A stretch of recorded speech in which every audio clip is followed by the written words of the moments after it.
Good evening, everyone. My name is Mr. Lay, and I am the head of geography at the Petersfield School. However, I am also this year, a bit of a new role for me is the Raising Standards leader. So what that means is my role is supporting students in, especially the year 11s, in getting ready for exams, things they can do to be prepared for the exams, and also just working out general interventions and identifying students who perhaps need some more support from us in making sure that they reach their full potential. So my part of the presentation this evening is all about, firstly, things helping you all be more aware of what we're going to provide the students with, and also just some helpful hints and tips of things that we think you guys could do to support your children or your child in getting ready for the exams. So one of the main questions we get from parents every year is, what exam is my child sitting? What are the requirements of each subject? And also, what can my child do to revise these subjects? So what we've produced for you and your child and all the students to use is a booklet called the Pathway to Success booklet. And this week or next week, all of the students in Year 11 will be receiving this booklet. On the next slide, I'll just take you through some of the things which are in there, but just as a general guide, it has a revision timetable template, and I'll talk more about revision timetables and how research says they work best later on in this presentation. It has a full GCSE exam calendar, so each subject, what exams there are in each subject. The problem we're having at the moment is we don't specifically know, if you've read the news, when those exams are going to be.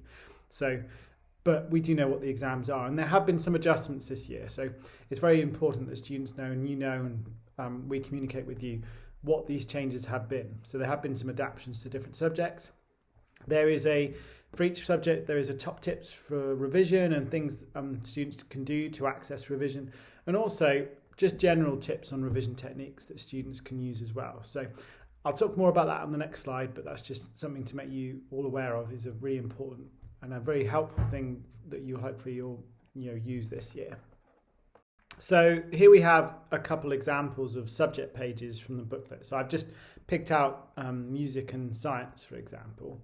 And what you can see is music know a little bit about being a more practical subject, and you'll find this with art and similar subjects as well, have a bit more awareness of when their assessments are going to be. So the table at the top is what the exams are, what's in those exams, and what the requirements of those exams are. So for most of the academic subjects, which have traditional exams where we sit in a hall, we don't know the dates yet. So I have included a column that can be filled in when we know those dates, and we can certainly let the kids know when those are going to be. But at the moment, there's nothing to worry about, but certainly the students know what they can do and what they need to revise for those different exams. And then below, potentially one of the most helpful things is the guide to the different things you can do to revise each subject. So where the online revision is, what our main things that the student needs to do are, and also just general hints and tips on revision. So hopefully that's really helpful.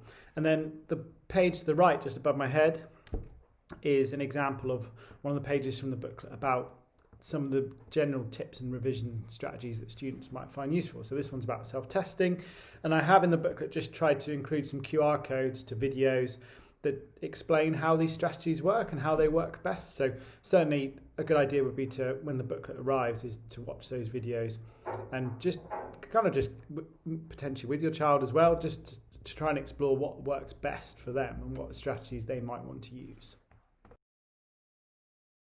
So this is an example of a potential revision timetable that I'll make sure all the students have, that they can fill out and hopefully use.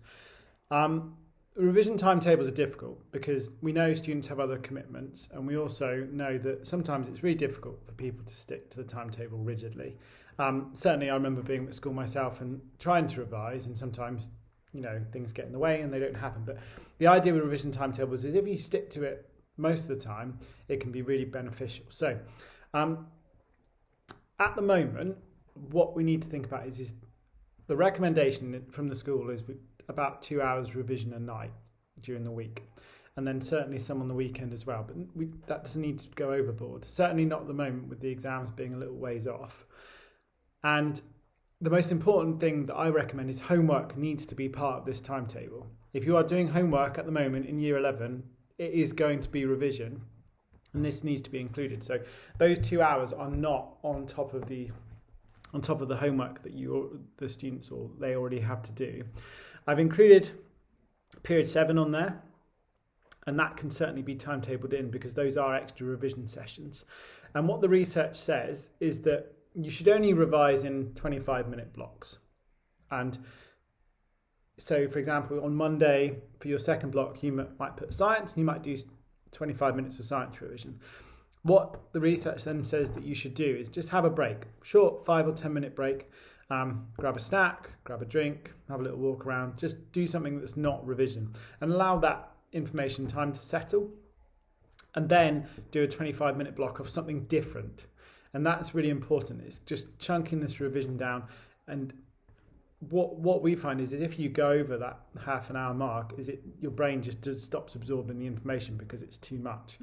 And what the best thing to do is try and lay out what you're going to do during the week. And so, for example, one day you might do geography, science and a language if you do one. The next day you might be doing English, maths and so on. So just as a general rule, it's just good to spread those subjects out and not do, for example, just sitting down one night and doing geography for 2 hours probably isn't that beneficial and that memorable. And then certainly trying to do stuff at the weekend. But what I would also recommend is just putting your other commitments in here as well. So if you play for a football team, if you do dance or drama one night after school, if you have commitments at the weekend, just put this in, plan this into your timetable as well so you can move around it. And I would certainly recommend keeping all those things up, but this just hopefully allows you to plan your day around making sure you get some revision, and certainly you get the homework done as well. That's very important. Just a quick note here, these are the days when period 7 will run this year, and if you're unfamiliar with what period 7 is, it's an extra support lesson after school for these subjects on these days. And the idea being is it's in a classroom with a teacher, and if, for example, there's an element of a PPE a student has struggled on, or they're struggling with their homework, we can put them into period 7, it'll be timetabled on their timetable, and they can come along to these, and we can support them and just catch them up with any work. I think this will be particularly pertinent this year with some students missing work due to lockdown, and we can certainly use these as catch-up style sessions to address any deficiencies in their understanding from topics that were studied during lockdown. So if I could only give you one piece of advice this year in terms of what's the most important thing to do in preparation for the exams, it is that students need to do their homework. So every department in Year 11 sets something called a knowledge package, and this comes in different forms. So for example, English set Seneca, Maths use Hegarty, we in Geography sent knowledge booklets home for students to complete. This is all revision and should be incorporated as part of the revision timetable. And if students do all this homework, it means they will arrive April, May time, prior to about a month or two out from the exams, and they will feel really prepared. You can ask a child to look at their Teams. All the assignments are being set on Teams now, all the homework, and you can view all this. And it'd certainly be helpful for us if you were aware of what homework they were being set and when it was due, and just supporting them and making sure they have space and time to complete that homework.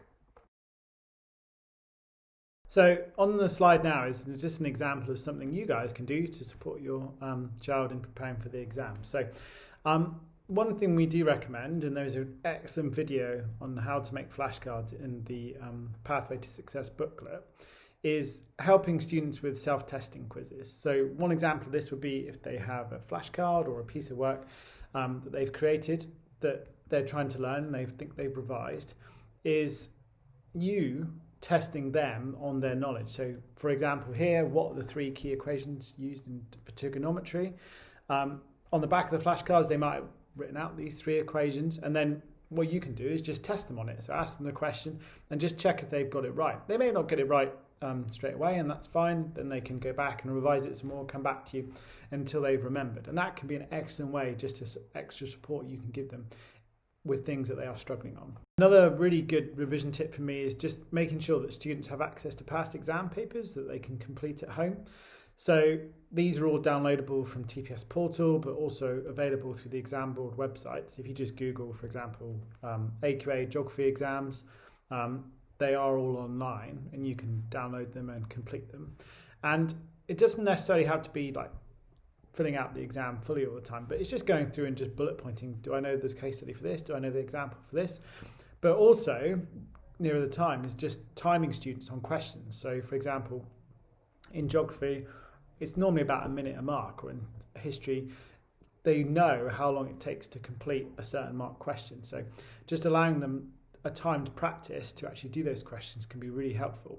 And then the mark schemes are also available for them as well. So if they do the test, they can then download the mark scheme as well, and they can see how well they did.